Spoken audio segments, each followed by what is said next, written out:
Welcome back, guys. It's the TightWad, and today we are talking about door lock actuators. This is what goes in your door right behind here. You can see my existing one in there. And cables run from here down to the actuator and make your door lock and unlock. So I'll show you some of the symptoms that'll let you know that your door lock actuator needs to be replaced. So my door is currently unlocked. So I'm going to use the lock button here. You will hear the other locks in the truck locking and unlocking, and this one sits idle. So if I lock it and try the same thing, nothing happens. So what actually happens is inside this door lock actuator, there's a little motor, and those motors go bad, and that motor spins up one direction and spins down the other direction to lock and unlock the door. When that motor goes bad, you have to replace either the motor itself, which is very difficult to do, or the whole door lock actuator assembly, which is what I choose to do. I've already done this on both doors of my driver's side, and I ordered my parts from Actuators Plus. The first time I ordered a part, I actually ordered an aftermarket part from one of the online auto sailors, one of the biggest names in the business actually, and I got the part in, and it didn't look quite right. It fit where it was supposed to fit, but two different parts on it didn't work correctly. Where the cables connected down here wasn't tight enough, so the cables kept slipping out, and where the clipped in is supposed to clip in right here didn't work either. So I had to return that part to that distributor. And I found this company, Actuators Plus, on eBay, and they sell OEM parts. So this actually came out of another Tundra, and they replaced the motor in it, and then they resell them. The way they stay in business is they offer you a lifetime warranty on your replacement door lock actuator if you'll send them your actuator that's faulty. But they do the tedious and difficult work of replacing the motors inside these lock actuators. The first thing I like to do when replacing an actuator is to move this clip here to the down position. This way, if you do not install everything correctly, your door won't shut. If this is flipped the other way and you shut the door to your truck before you have everything hooked correctly, you're going to be stuck because there's going to be no way to get your door back open. And I'll show you the part that this controls a little bit later, but I like to go ahead and flip that down so I can't accidentally install anything incorrectly. Now we need to go ahead and start removing the trim on the door. And every car is a little bit different. This is a 2007 to 2011 was when they changed the body style Toyota Tundra. But every car, you just kind of have to work your way around and figure out how to get everything apart. On this one, there's a little plastic cover that you remove from here. And then there's a little padding in here that you remove. I need a Phillips head screwdriver to remove the screw inside here.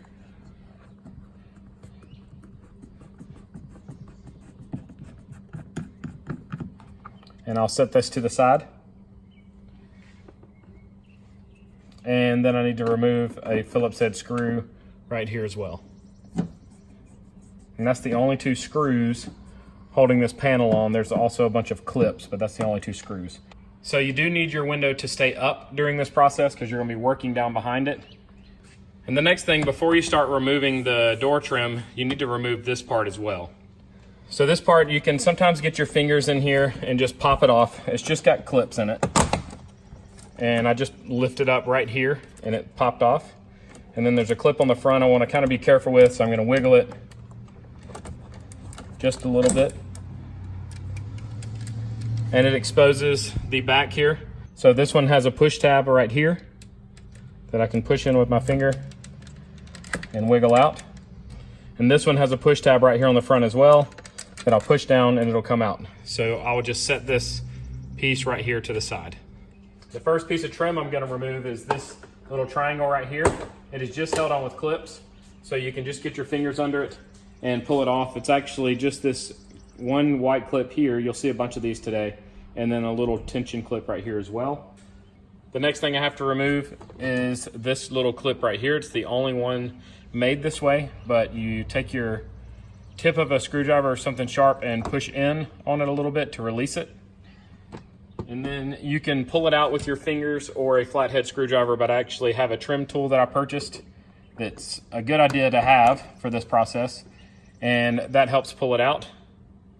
So you can see the button just pushed down into it and then it popped out. If you try to pry this off, you're just gonna break it every time. And with those two things done on this door, I can start at the bottom and start popping off all of the clips that go all the way around. You can kind of do it by feel. Some of them may break, but they're easy to buy new ones and replace them. And this whole piece is just resting on the arm up here at the top. So I'm gonna just start here at the bottom where I can get my fingers in and start pulling.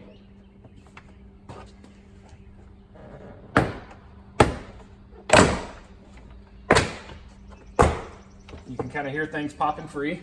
Now with everything released, the top, the bottom, and all the clips released, I can lift up here.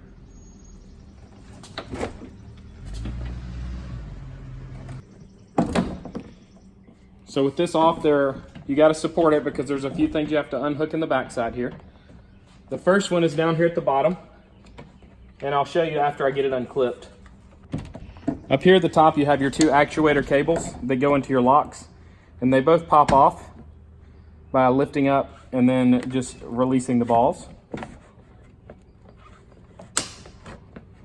And then the same thing with the bottom one. Mine was white on top, green on bottom. That's important to remember. So the cable I removed from the bottom is just a little clip that goes in this light cylinder right here, and it has a little pressure clip. So I pushed in the pressure clip and slid it right out. The actuator clips went here and here. So this one just simply popped out of this slot here and then slid out of this groove right here.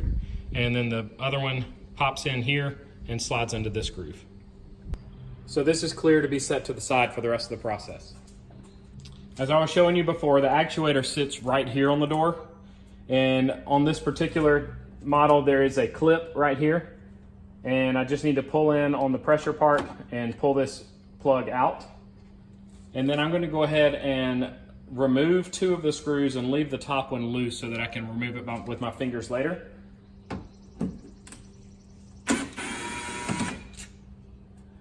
And these are all torx screws. So you definitely need the torx wrench that fits.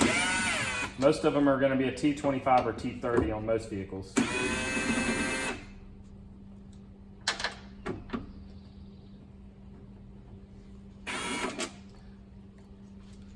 So I'm going to leave this top one in for now to hold the actuator in place while I get the vapor barrier removed.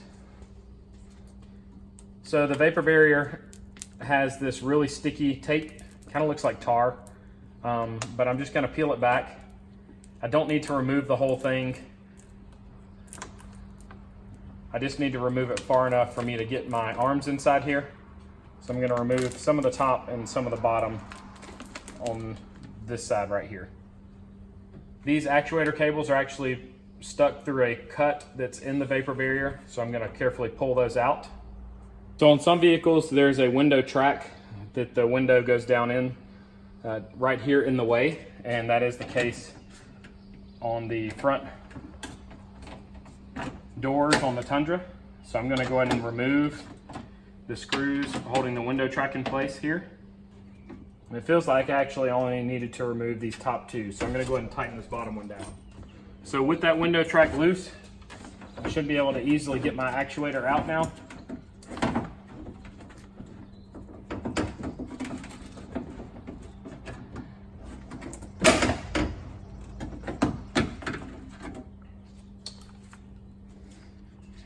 And there you go. It looks just like the one that we removed. Since we're using the OEM, even all the markings will be the same.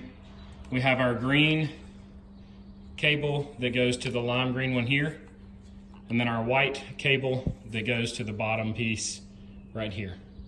So let's get everything swapped over from this actuator to the new actuator, and then we'll start reinstalling. So I'm going to open this and keep my thumb in there. Then I'm going to come back to the back, try to pry those clips off.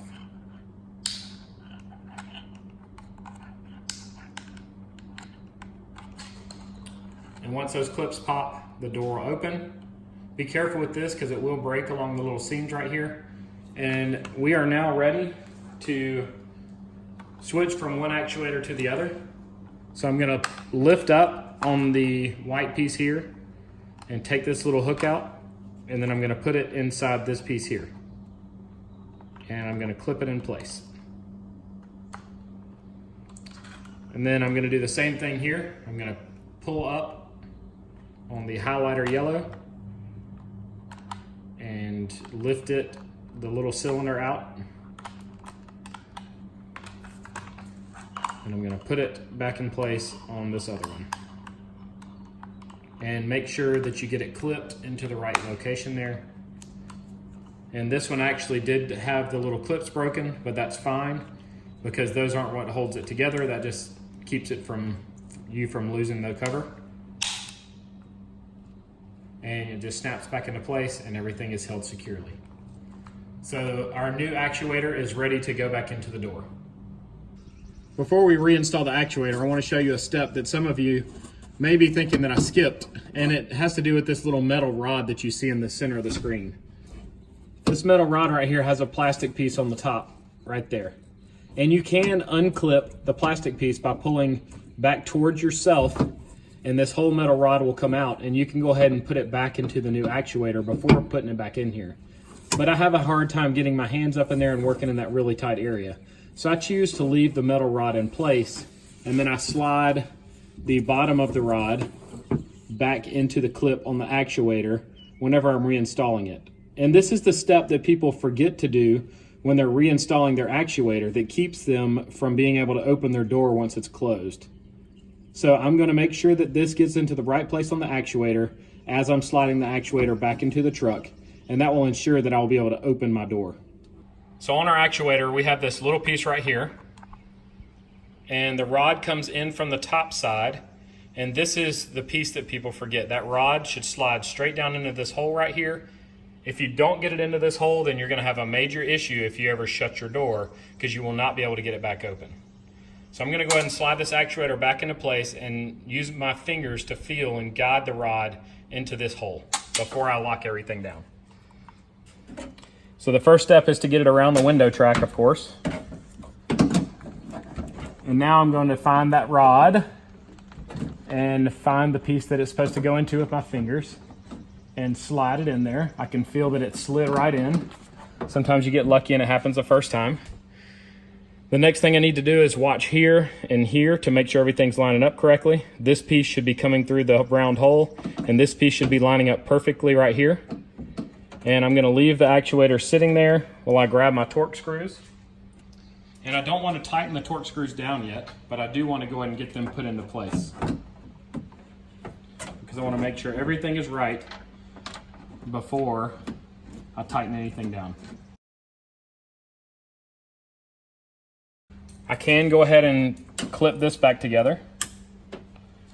And now I'm going to reach behind my actuator and make sure the metal rod is still in the piece that I slid it through. And I'm going to try to get that on camera for you. So you see our metal rod right here is through that metal clip. And that is, I can't stress enough, it is very important that that metal rod is put back into place prior to closing your door. If you had to disconnect your window track, you need to go ahead and get that hooked back up before you get any farther. You just have to wiggle it around until you get the screw holes lined up. I'm going to go ahead and finger tighten these and then tighten them down good with a wrench. They don't have to be super tight, just snug. Then I'm going to replace my vapor barrier here.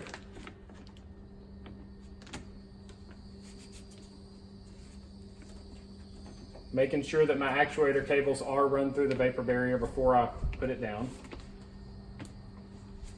And just smooth it all the way around. If for some reason yours won't stick back down, you can buy this at any auto parts store. You can buy the adhesive. It's actually a tape. When replacing the actuator on any door that has a key lock, there's an additional step that needs to take place. And it starts by removing the plug from right here. You can use a screwdriver to pry this out. Some of them are flexible where you can just pinch them out with your finger, but you need to just get this plug out. So on my door, I know I can just pry it out with a screwdriver. And it just looks like a little plug here. And inside this hole, there is a screw that you need to loosen. It will not come all the way out. It is made to stay in place. And it is a Torx screw on most vehicles.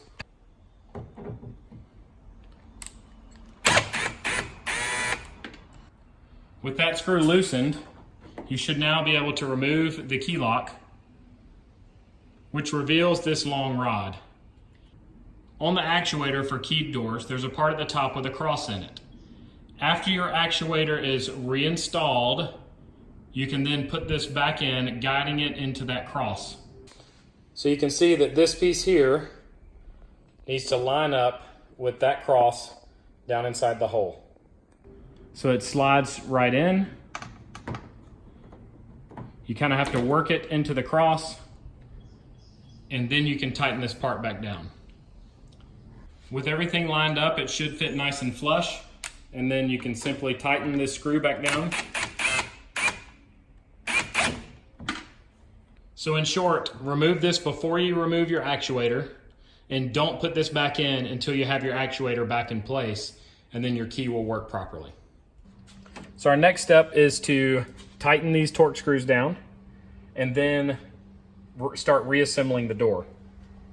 You don't need to get them very tight at all, just snug. If you have a screwdriver you could use instead, that's great. You do not want to bend the body from tightening these too hard. So our actuator is installed and good to go. I'm going to grab the door panel and put it back on. I'm going to try to go ahead and set it on the shelf here so that I can plug in our cord at the bottom that goes into the light. Then we have to get these two hooked up, and then once we have all that done, we'll be able to hook these two back in. One more thing is you'll notice that some of my clips are stuck in here.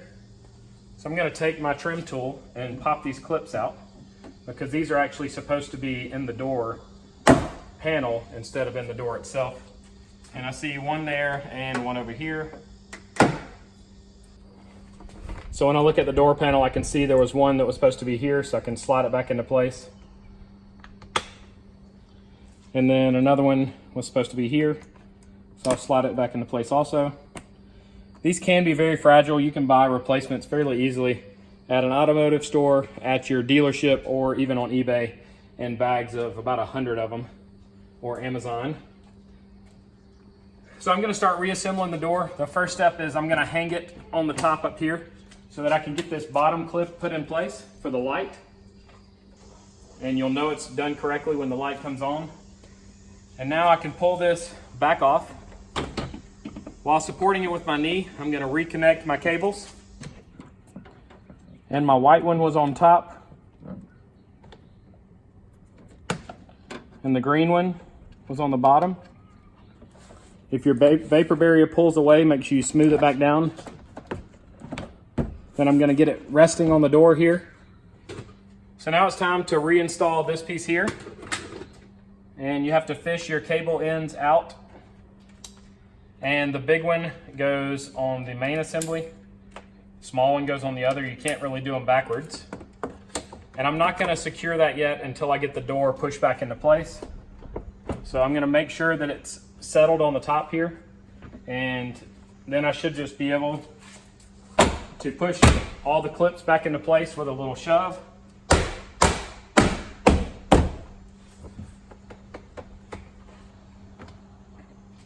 And now I can snap this back down.